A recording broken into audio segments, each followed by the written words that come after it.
oknum yang mempunyai bangunan tadi punya mungkin organisasi atau mungkin punya yang itu yang agak membuat rancu tadi itu sehingga terjadi kos tadi itu.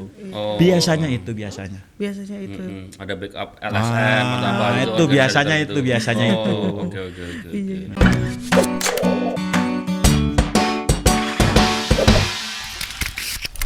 Sebelum kita menjadi masuk di ranah Satuan Polisi Pamung Praja ini, tentu seperti apa yang saya katakan, mental tadi memang harus mengerti apa itu Satpol.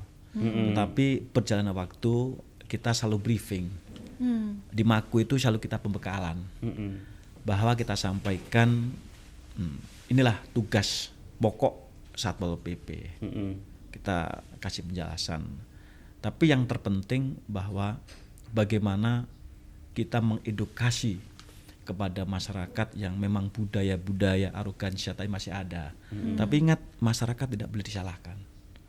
Ini yang berat. Saya ini berat. Di internal berat, eksternal juga berat.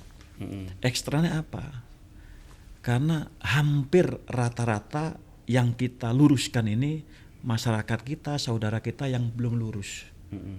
Belum lurus dalam hal nasibnya.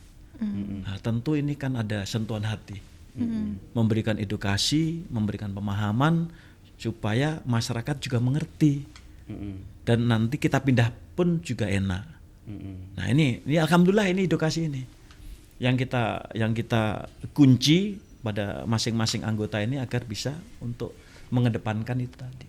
Iya, kadang kan ada tuh Pak yang namanya orang nyari rezeki, ya kan?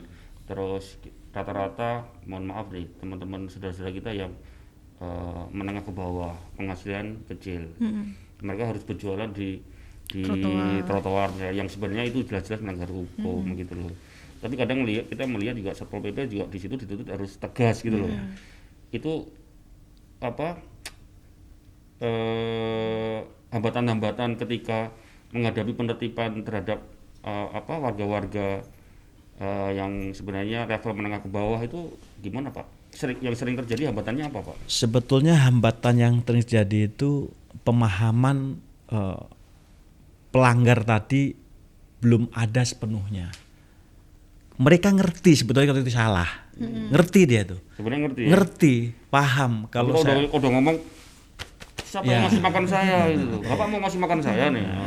Justru itulah urusan perut itu sensitif Pak. Senjata Satpol PP itu dipayung dengan Perda, Peraturan Ketentraman Ganti Umum, Perda Trantibum namanya, nomor 16 tahun 27, yang menyangkut keseluruhan. Barang siapa meletakkan, membangun di atas pemerintah itu memang dilarang. Itu yang cita kita. Tapi apabila memang itu saat ini masih ada toleransi pemerintah Kota Batam ini, artinya menempati lahan milik pemerintah boleh buka di atas jam 3. Di atas jam 3 silahkan, habis itu dikemas kembali sehingga tidak mengganggu yang lain. Karena area yang ditempati itu bukan miliknya pribadi, milik orang masyarakat Kota Batam. Jam 3 sore. Jam 3 sore masih ada kelonggar lah. Tempat-tempat tertentu. Bukan berarti ini melegalkan, tidak. Tapi tadi sosial masih dikedepankan. Alhamdulillah pimpinan Pak Wali ini khususnya memberi toleransi itu. Nah, kami menjadi bawahan, ya siap perintah kita laksanakan. Perlu saya sampaikan bahwa Panglima tertinggi perintah itu ada di Wali Kota. Di tingkat Kota Batam. Tingkat provinsi Pak Gubernur. Kalau Pak Wali itu bilang tidak, ya tidak. Iya, iya. Jadi misalkan nih Pak, ini Pak banyak penasaran ya. Misalkan Pak Imam nih atau harus nertibin kasus kejadian misalnya Pasar Jodoh. Di situ atau mungkin anggotanya Pak Imam lah. Di situ ada saudaranya Satpol PP yang jualan di situ. Kalau saya nggak ikutan Pak, saya nggak mau nertibin. Misalnya anggotanya gitu ada ini nggak? Boleh nggak Pak? Itu nggak boleh. Nggak boleh sama sekali, nggak boleh. Ada saudara saya nggak tega. Nggak boleh. Walaupun bilang saya saudara Pak Wali Kota, tidak boleh. Tetap aja. Tetap aja. Tapi ada nggak kadang yang gitu Pak? Maksudnya ada. Banyak tim susahnya Pak Wali. Wah, saya tim susahnya Pak Wali. Nah, ini ada banyak. Tapi kita memberi penjelasan. Justru Bapak Ibu bangga apabila bisa memberi contoh bahwa tim suksesnya atau saudara Pak Wali itu bisa memberi contoh oleh masyarakat banyak. Nah, dibalikkan begitu. Selama ini yang paling susah memang mungkin negosiasi seperti itu ya Pak, komunikasi. Ya, itu yang dibutuhkan talenta kepiawaian. Siapa aja yang di Satpol itu harus punya piawi untuk menyelesaikan persoalan itu. Kalau dihantam terus kita dimusuhin. Kita dimusuhin. Nah kalau tadi kan menyangkut pasti ada komunikasi dulu. Sebenarnya kalau dari dibilang nih tertibkan itu prosedurnya seperti apa sih, maksudnya Pak? Apakah itu memang harus ada perintah dulu, terus dikasih surat ini baru berjalan, atau memang mereka diedukasi dulu? Sebenarnya tahapan-tahapannya. Tahapan penertiban, ya. Tahapan penertiban salah satu adalah pemerintah Kota Batam punya agenda program tahunan di masing-masing OPD. Khusus salah satu contohnya di OPD Bina Marga. Bina Marga itu yang bagian pembangunan jalan, drainase yang macam-macam. Nah, tapi di situ pasti ada surat. Kan sudah diprogramkan 1 tahun. Ada surat kegiatan Bina Marga. Salah satu Batu Aji, Kecamatan Batu Aji. Tahun ini apa yang mau ditertibkan? Nah, begitu pas waktunya kita surati. Pasti dari Bina Marga, OPD terkait tadi menyurati kepada Satpol PP bahwa ada kegiatan yang di sana masih ada bangunan-bangunan liar. Setelah itu kita surati. Dasar itu kita surati SP1, SP2, SP3. SP1 tadi sesuai dari surat dari Mendagri, SOP-nya kita 7, 3, 3 sekarang ini. SP1 ke SP2 itu adalah 7 hari. SP2 ke SP3 itu 3 hari. SP3 sampai itu 3 hari juga. Jadi sebenarnya memang diberitahu dulu ke mereka. Dalam jeda itu kita panggil musyawarah, kita jelasin, ya, edukasi tadi, kita jelasin. Ya alhamdulillah sampai detik ini ya, itulah proses yang kita alami sampai saat ini. Nah terus kalau misalkan sampai ada kejadian sampai bentrok gitu, itu case-nya seperti apa Pak? Maksudnya kasusnya itu biasanya berhenti di mana? Apakah nggak ada sosialisasi atau mungkin ada sosialisasi tapi mereka nggak mau dengerin atau tidak mau, itu biasanya setiap ada bentrok masyarakat dengan Pol PP itu biasanya masalahnya di mana Pak? Biasanya ya. Satu, memberikan pemahaman edukasi kepada pemilik bangunan itu belum pas, dan ngeyelnya ini ya, merasa benar tadi. Ngeyel, ya. Nah, dia minta tuntutan ganti rugi. Nah, ini kan tidak boleh. Menempati pemerintah minta ganti rugi sama pemerintah yang salah. Padahal mereka memang tidak punya hak untuk mendapatkan ganti rugi. Yang pasti tidak disediakan anggaran. Kalau anggaran ada pasti pemerintah ngasih. Mempunyai kewajiban pemerintah untuk mensejahterakan rakyatnya. Tapi posting anggaran untuk itu tidak ada. Tidak ada. Makanya kalau ke depan kalau masyarakat berontak, silahkan mengadu ke DPRD agar juga anggaran tadi dibantu dimasukkan untuk pengganti rumah-rumah liar yang berada di lahan pemerintah. Tapi itu mustahil karena apa? Yaitu tadi. Jangankan kok penggantian, dikasih barang gratis saja sekarang itu tengok semua mengaku miskin. Ini yang problem memang harus diurai ini. Iya. Kalau dapat uang pengganti, saya bikin bangunan liar aja di tanahnya pemerintah. Biar dapat duit. Iya. Ngaku-ngaku ini ya. Iya, benar-benar. Nyari duitnya gitu aja. Dan perlu saya sampaikan yang paling berat lagi itu apabila oknum yang mempunyai bangunan tadi punya mungkin organisasi atau mungkin punya yang itu yang agak membuat rancu tadi itu sehingga terjadi kos tadi itu. Biasanya itu. Ada backup LSM atau apa itu biasanya itu. Oke. Iya. Kalau itu kan tadi rumah liar kayak gitu. Nah, kalau tadi misal ketemu ada yang mungkin pengemis, pedagang kaki lima itu kan biasanya ngelihat aja mobil aja udah pada kabur duluan. Udah lihat itu. Iya. Lari. Iya, nah itu yang ketangkep Pak, yang dibawa. Nah itu tuh sebenarnya mereka ditindak apa sih? Khusus untuk pengemis, terus pengamen itu kan domainnya dinas sosial. Dinas sosial. Ya, kita penindakan sesuai dengan kemampuan yang ada cuman sebatas satu hari. Satu hari wajib kita kirim ke dinas sosial, Pak. Nanti selanjutnya yang menangani di sosial, dia ada pembinaan di sana. Ada pembinaan di sana. Tapi ini yang khusus juga masyarakat Kota Batam agar juga paham bahwa pengemis tadi itu ada gengnya, ada kelompok-kelompok yang memang itu dibentuk, ya mengkoordinasi itu, sehingga setiap hari itu ada, termasuk juga pengamen. Ini udah kita ketemu udah jajan semua. Cuman kemampuan daripada dinas sosial dalam rangka untuk memberikan makan itu cuman kemarin 3 hari, mungkin sekarang 2 hari mampu Mbak tidak untuk memberikan makan. Kalau kita ambil semua ke Dinsos. Di dalam suri dikasih pembekalan pembinaan, habis itu keluar lagi. Penuh sekarang Mbak, penuh. Orang gila, orang penuh. Penuh.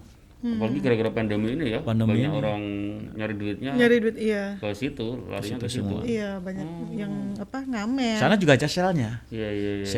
Oh, ada salah juga. Ada selnya di sel. Itu di sel. Nah, tadi Kalau kamu nggak tertib ditangkap Pak Imam, kamu sel sana nih. ampun, Pak. Pak Imam, Ya. sekarang kan kita lihat ya, kayaknya Satpol PP ini sekarang lagi sibuk-sibuknya. Seminggu ini sibuk-sibuknya terkait dengan Perwako 49 tahun 2020. Terkait dengan sosialisasi protokol kesehatan. Nah, terkait sosialisasi, mungkin ngomong sosialisasi dulu ya. Ini sudah sejauh mana? Dengan ini hari terakhir Pak ya, sosialisasi itu ya.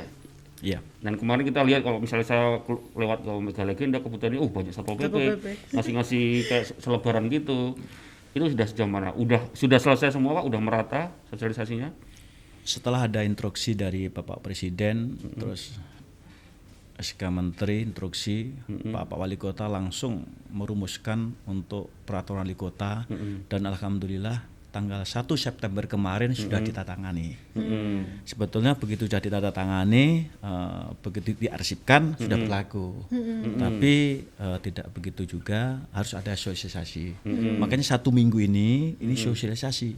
Seluruh kepala OPD sudah dibagi habis untuk sosialisasi di 9 kecamatan. Di 9 kecamatan, tingkat kelurahan, camat bersama-sama dengan unsur muspika yang ada di kecamatan bersama-sama sampai detik ini semua sudah dibagi. Tinggal nanti pelaksanaan sanksinya nanti. Kapan tim ini akan bertindak menegakkan peraturan wali kota tadi.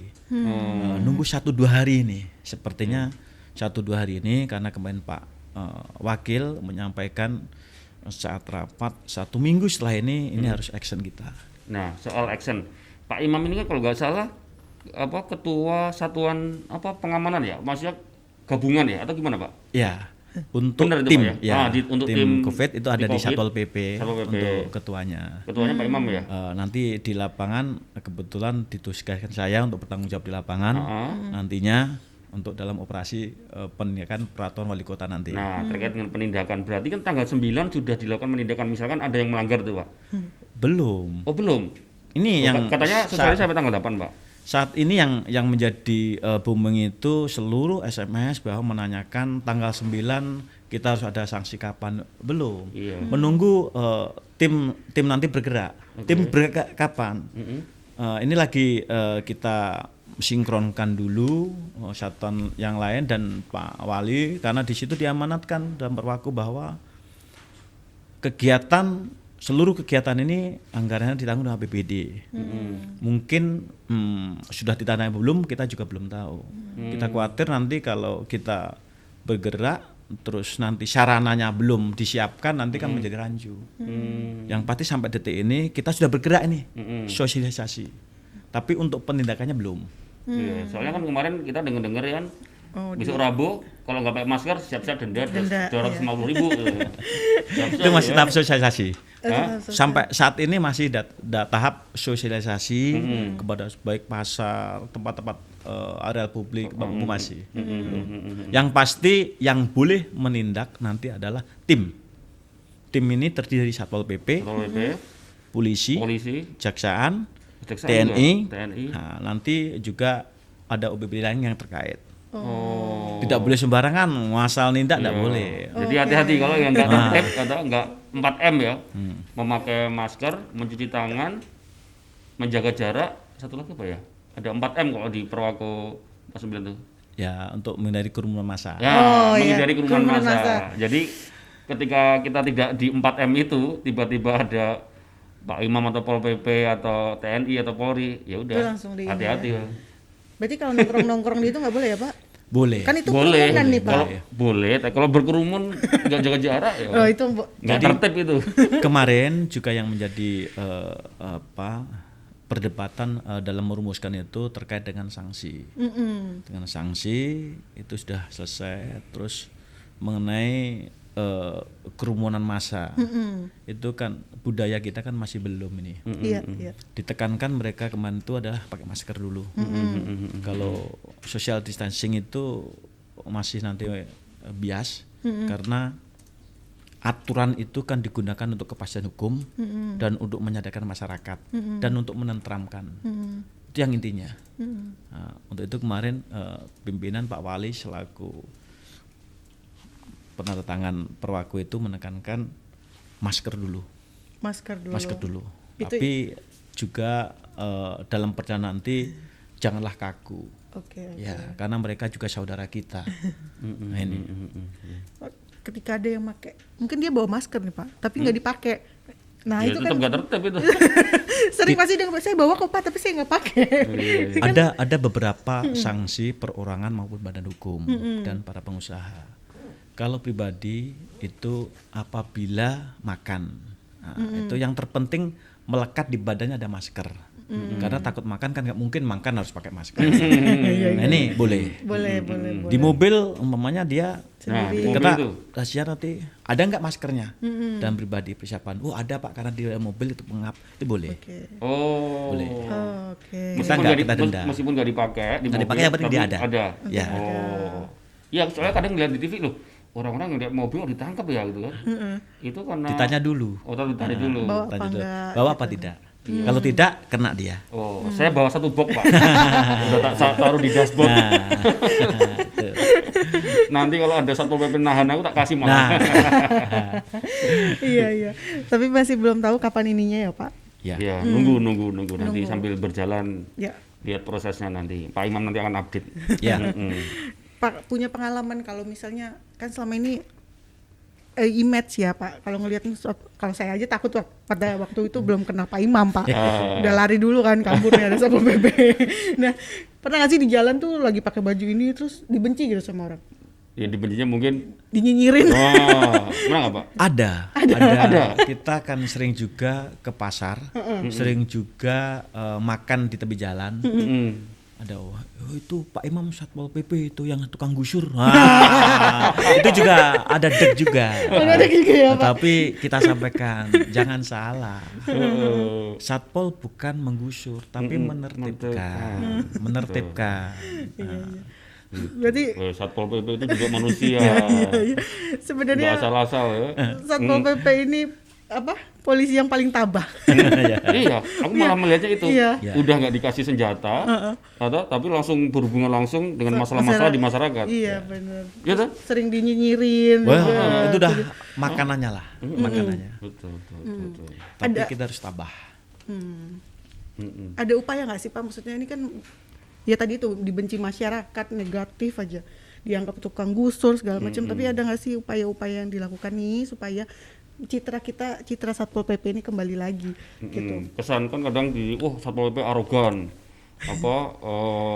Tukang pukul. melakukan tidak kekerasan ke masyarakat. Nah itu kan sering banget Pak kan di itu. Justru dengan situasi kondisi ini kita ke dalam, kita tarik, kita bekalin adik-adik kita kesusahan tentang tugas fungsi Satpol PP tadi dengan benar tadi. Di samping itu juga memberikan pemahaman saya pribadi, saya sendiri apabila di tempat umum atau kita diundang, selalu kita sampaikan. Jangan pernah mengecap Satpol PP tukang gusur, jangan. Jangan. Satpol keberadaan untuk menata, untuk menertibkan agar tatanan kota ini menjadi bagus. Betul. Karena zona yang ditempati itu bukan milik pribadi, tapi milik umum yang harus ada yang diperhatikan. Siapa? Orang jalan, orang lewat ini. Nih, Iya. selalu itu. Iya. Katanya sebuah kemajuan dan ketertiban sebuah kota itu memang harus ada ketegasan dari penindak dan petugas penertib ya, maksudnya. Iya. Ketika kota itu nggak ada petugas yang menertibkan, ya pasti kota itu akan kacau. Kacau sih, nggak kebayang Iya. ininya. Nggak ada denda, nggak ada aturan hukum, nggak ada penindak, ya pasti akan kacau. Iya, Bayangin aja kalau nggak ada Satpol PP nih, ya tak? iya benar. Nah, kan? Kita nggak bisa jalan di trotoar ya Pak. Banyak. Banyak yang menjadi raja kecil. Heeh. Raja kecil.